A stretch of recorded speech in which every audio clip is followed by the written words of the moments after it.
What's this? That. And that. In this video, I'm going to show you, I think, how to use these.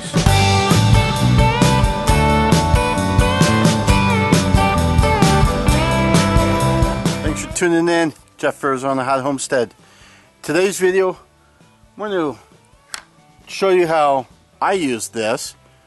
And get it, I am no expert at anything. So, and one of these. For inset hinges, mainly the Blum brand, but I guess there's others that are very similar. But these will work with most all of them. So let's get to work. So if you've been watching my videos, you would know that I've already done the hinges.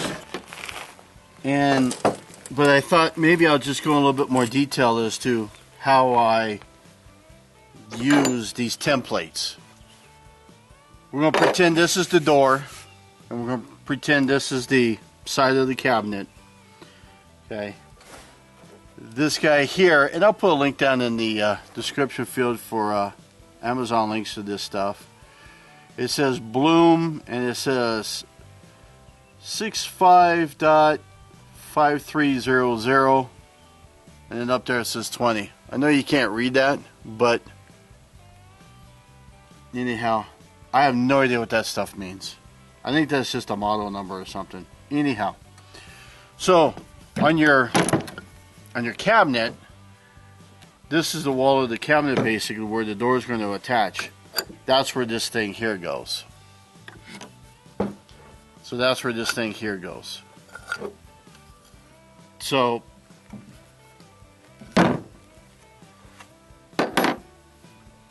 this guy here does the piece that attaches to the door, and you can adjust the depth of this by adjusting that collar there. There are some measurement stuff here, and this thing just literally slides off with the grooves that are in there. So to make it easy, from this point here to this edge is 4 inches, and then out to this edge is 4. So I guess this whole thing would be 8 inches, right? 4, 5, 6, 7, 8. No, it's 9 inches, right? No, 1, 2, 3, 4, 5, 6, 7, 8. Funny. It's only 8 inches. 4 and 4 is 8. These guys here actually will help adjust the height. So it's interesting how, or not the height, but the distance. So this here, when you turn those, it goes to whatever distance. You can tell by the way that it's grooved. It's not like a total square or a rectangle, octagon, or whatever. So you can see how the cabinet will actually butt up against here. So the cabinet door actually butts up like say. So you can kind of see how the different angles there will change how this goes.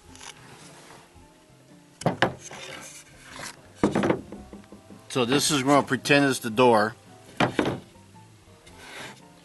And to make it easy, you just butt this up against the edge here. So you just butt this up against the edge, and then so that way you know it's automatically 4 inches down. And then what I went ahead and did was I went ahead and just made a mark here on where the mark is there and there, and then with that mark I just used the straight edge, and what I ended up doing was I ended up just making the mark so it would go all the way across. Now I went further. Obviously it's the back side of the door. You may want to sand it when it's all done if you don't want to have that mark come through your stain or whatever. But so that is the center point of where the hole is going to be for the hinge. Now, when this thing here is, when the door is butted up against here, because it's going to be an inset door, so it's the door isn't going to sit on the outside of this, it's going to sit on the inside. So what I ended up doing,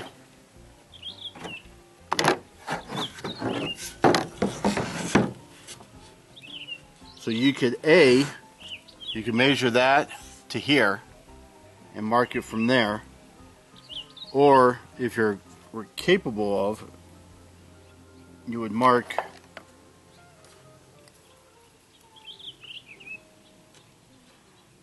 this here, and then you could do the exact same thing.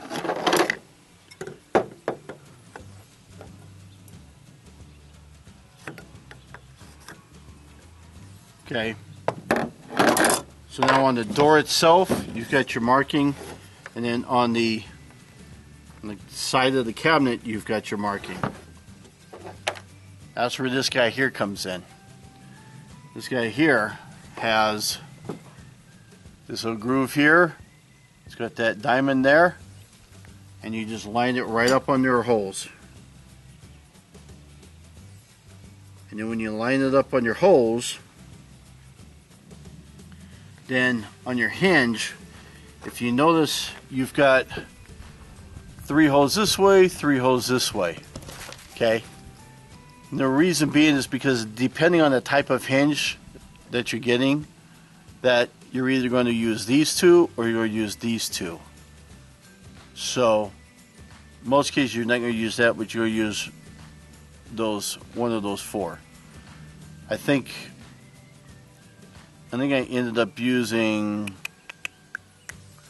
this one and this one on my door. I'll show you, and I'll put a link to the video of the door itself.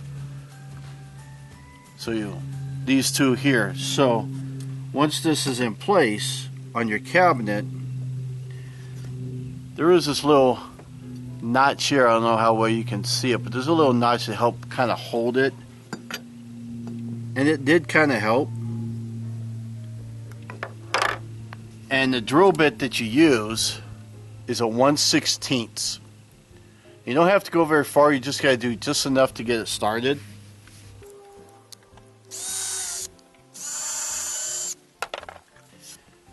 Now that you got your 2 holes done for the hinge bracket, then that's where your hinge will line up.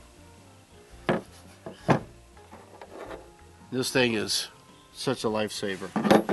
As far as the door goes, you're going to take this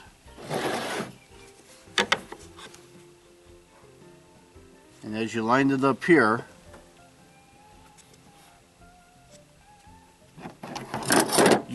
you want to have 2 clamps.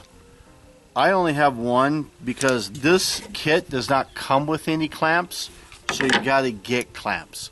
So you can use other clamps if need be. You can use, something like this, but the key is just to hold it in place so it doesn't slide on you. So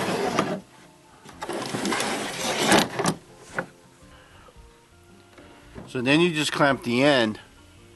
So you got the door and this. Now it's all nice and straight. And you put another one over here, ideally, so it doesn't shift on you. But we're just going to leave it like this.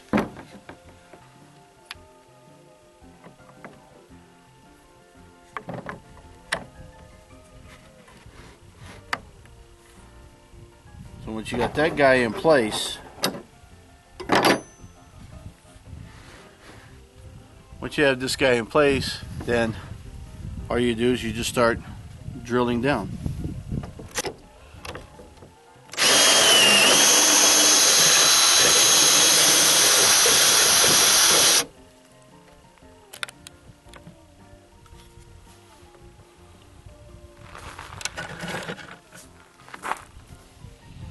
So you get all these cool chips, and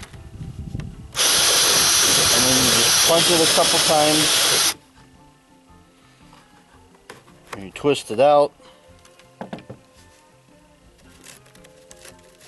And you clean this out a little bit.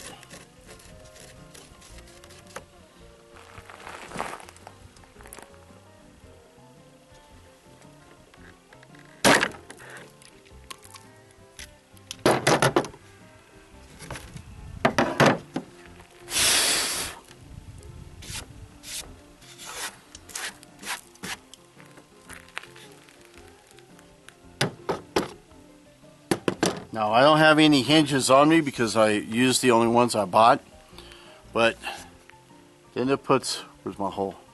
It puts a nice beautiful hole right into it.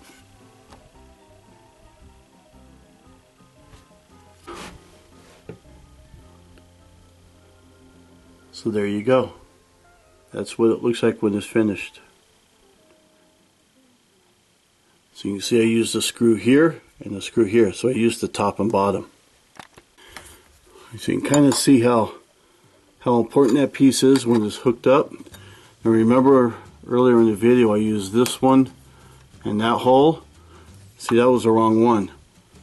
So then you can go back and do that one and that one. So that's what it should be. So obviously look at your hinge here first and figure out which holes you used. I just couldn't remember, so you used the wrong ones. But you get the idea, you get the gist. And then you can see how, here's my marking here.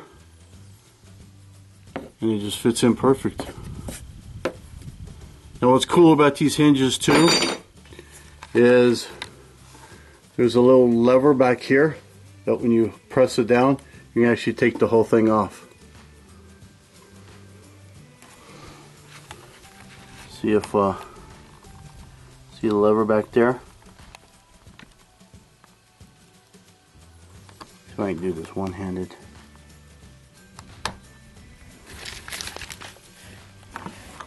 So I couldn't do it one-handed. I actually had to grab the bottom of the door and kind of help pull, but you can kind of see how that hinge, so the way that that hinge bracket or whatever you call that piece that goes to the wall, see how it's slightly different in the sense of the way that piece there is slightly different. So it's important that these go on the right way.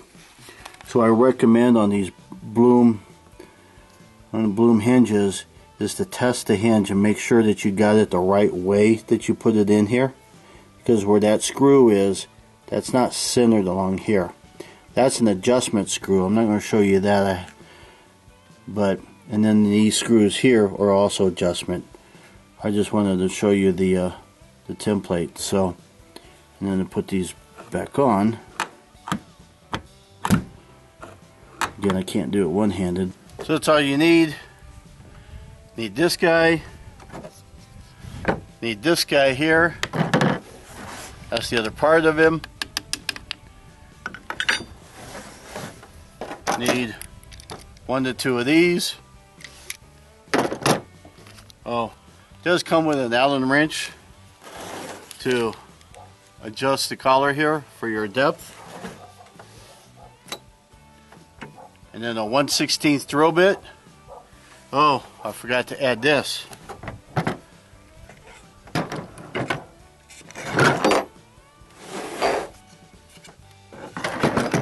I did forget this. So when this is down and you plunge that and you get this done, these 2 holes right here, that's where this goes in. That way you can screw the hinge that attaches to the door down. Can't believe you guys let me forget that. I'll put a link down in the description field on how to get this stuff on Amazon. I love it. See you in the next video. See you. Bye. Have fun.